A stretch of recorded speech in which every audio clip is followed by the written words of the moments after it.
Some of my favorite Christmas carols are about these three guys that we read about in Matthew 2, 1-12. Songs like God Rest Ye Merry Gentlemen, We Three Kings.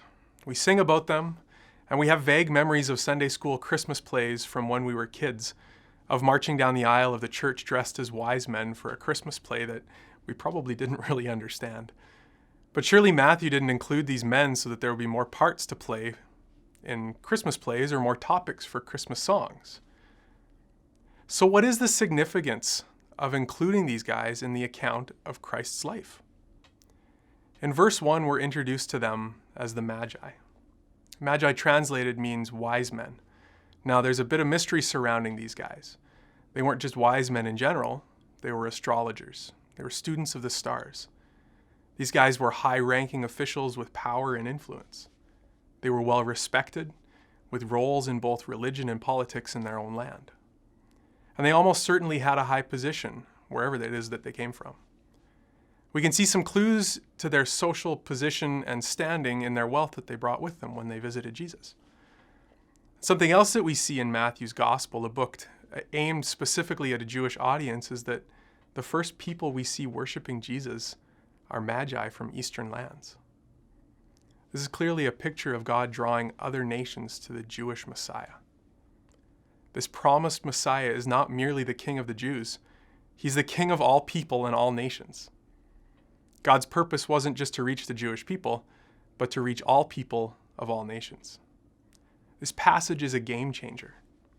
From being the God of Israel to being the God of all nations. Now, part of my job is to take students on short-term missions experiences. And one of my absolute favorite parts of these trips is worshiping alongside Christians in other parts of the world. There's something incredibly beautiful and powerful about worshiping with people of different backgrounds, in different languages, knowing that we serve and worship the very same God, the God of every nation.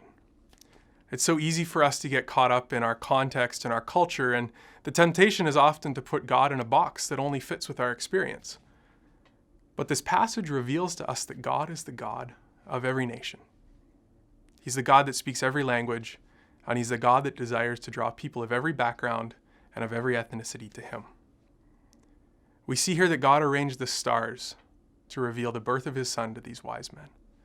He communicated with them in a way that they would understand, literally orchestrating the stars to announce the arrival of Jesus. The lengths that God will go to reach people, it's astounding.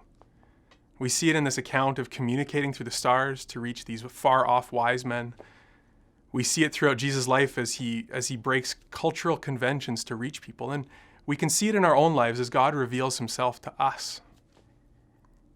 The God of the nations, the God who literally moves stars, is the very same God that's reaching out to us. It's reaching out to you. He's the very same God that is trying to get our attention and point us towards his son. Jesus is born the King of the Jews, but he has come right in line with the promise to Abraham in Genesis 12 to bless God's people for the sake of all peoples. In Galatians 3, it tells us this: there are no longer Jew or Gentile, slave or free, male or female, for you are all one in Christ Jesus. And now that you belong to Christ, you are the true children of Abraham. You are his heirs, and God's promise to Abraham belongs to you. Jesus, who was born the King of the Jews, is reaching into every nation and people group, and he's reaching out to you.